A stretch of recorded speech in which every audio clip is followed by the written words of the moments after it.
This podcast encourages and empowers you to create your own unique real story, develop your own unique real statement, and discover your own unique real self. The power is yours.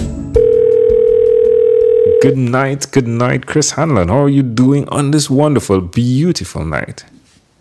Well, it's not night in New Zealand. It's 1:30 in the afternoon, actually.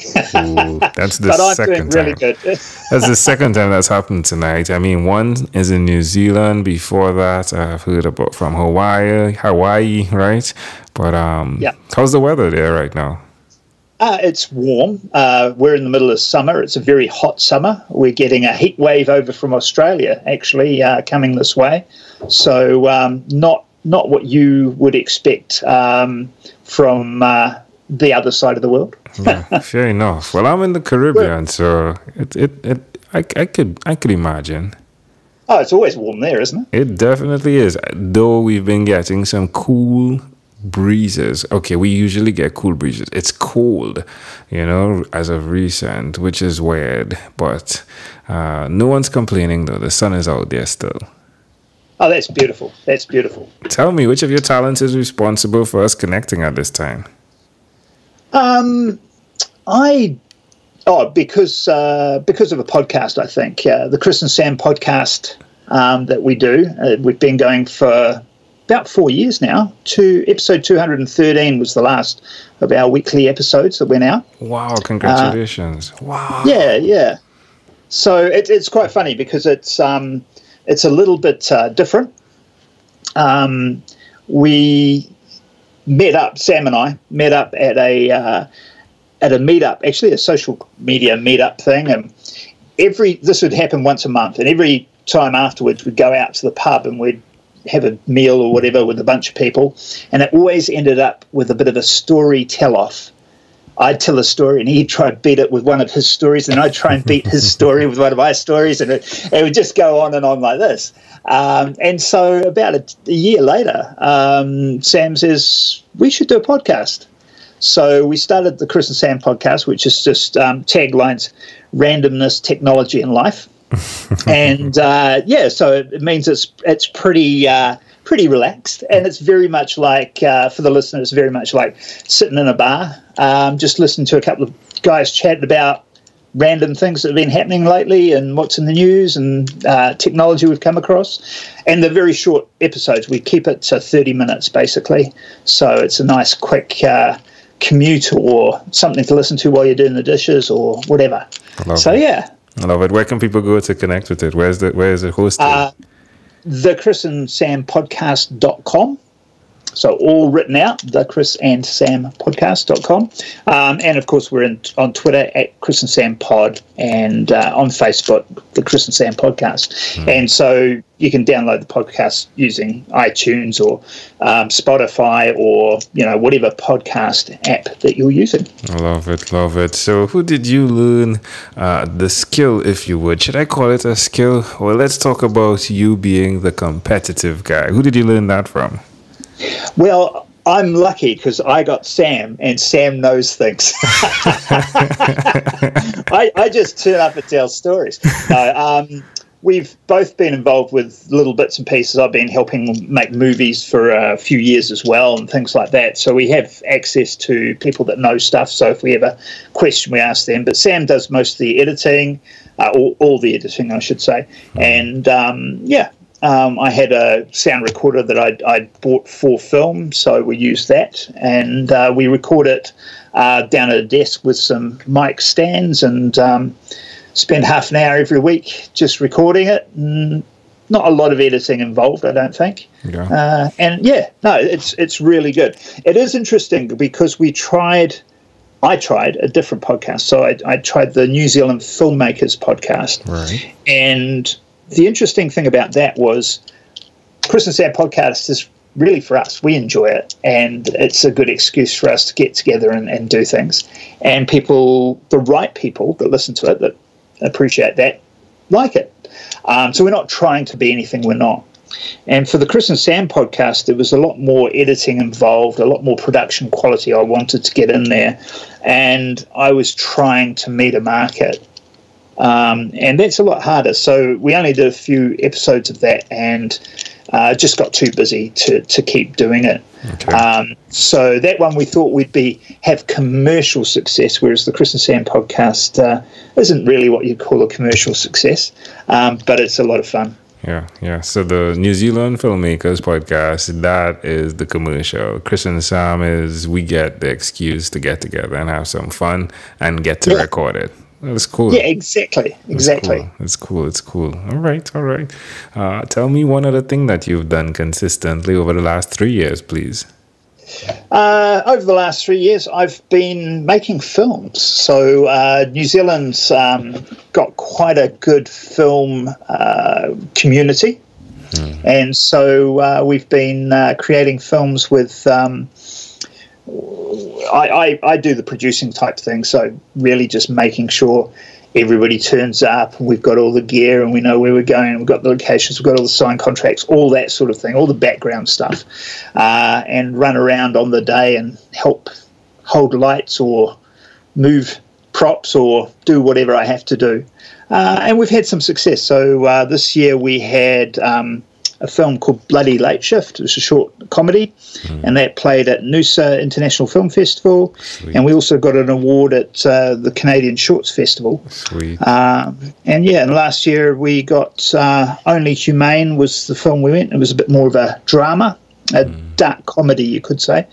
And that played at Snowdance in Germany, played here in New Zealand, it played in... played in High Desert Film Festival in Nevada, and we won. We won Best Drama Short, and we won People's Choice Award there. So well done. Well, how does it make you feel? That was awesome. I got to go over to both the Noosa one and the High Desert one in Nevada, so it felt really good. It's great community meeting up with filmmakers. If you ever get a chance, have a chat to a filmmaker. They're usually quite good storytellers, and it's a lot of fun. Why would you suggest to someone that's listening that they do what you've done? I mean, it seems as though you've found a way to ensure that there is some type of balance. It may not even be balance, but at least there is some type of salt, if you would, within the entire food that you're cooking in life. Why would you suggest other people do that? Well, if you're ever at a loose end, find somebody else who's got a project and give them a hand with that project. And whether that's a podcast or whether that's a film or it could be something totally different, I think being able to contribute to somebody else's project really makes you feel good, right? And you almost always learn skills. I think you always learn skills if you allow yourself to learn skills. You have to actually shut it out to not learn. And so if you know anybody who's doing projects, I mean, I've also been involved with coaching speakers for TEDx Ruakura, our local TEDx event here in Hamilton for the last 4 years, and helping these guys that are really good in their specific discipline, helping them to put that into a story that in 10 or 15 minutes will both entertain and educate an audience that may not know anything about that is quite challenging. And we coach them for like 6 months before the event. But it's so rewarding. It's probably the most rewarding work I do.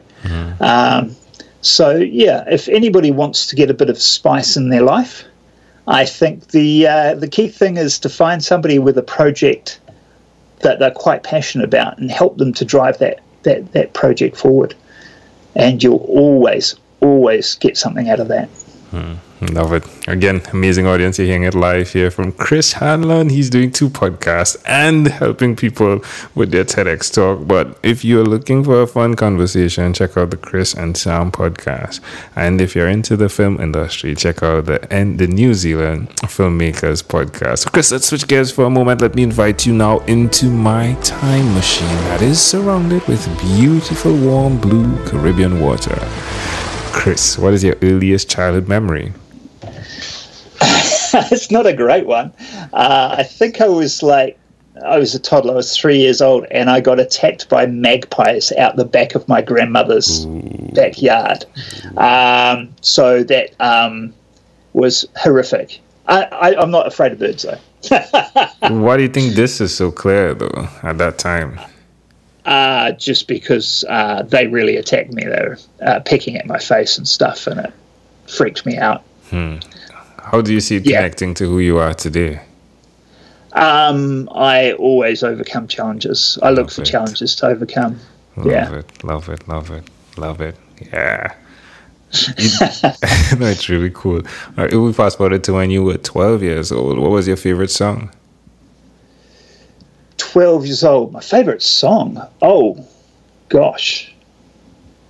You've got me stumped then. Oh, it's like Jeopardy music. I usually hear Jeopardy music here in the silence. I'm like, na, na, na, na.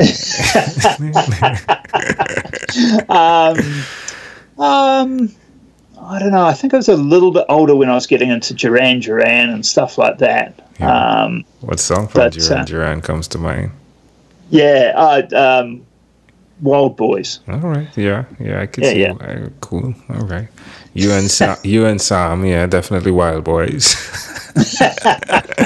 It's cool. All right, my friend. Well, we've arrived at our destination, but before we get off of this time machine, there is a small declaration form. So it's yes or no. We're going to move pretty quickly here. Are you ready? Yes. Chris, have you chosen someone to pass on your skills to? I have been helping other people with their speaker coaching and how they can coach other people. Yes. Are you married? No. Do you have children? No. Do you believe in God? No. Do you have an inner circle of friends? Yes. Do you watch TV for more than 3 hours a day? No. How about 3 hours a week? Yes. What about screen time, the phone and the computer? Is it more than 8 or less than 8 hours a day? Oh, it's less than 8 hours a day, yeah. All right. Chris, if you had to share with us your own unique, real statement, a statement that represents who you are, Chris Hanlon, what would you say that is? I would say that you should never, ever stop learning, because when you stop learning, you start dying. Love it. And as well, you have to know that if the magpies come by and you don't learn how to defend yourself, you are going to die.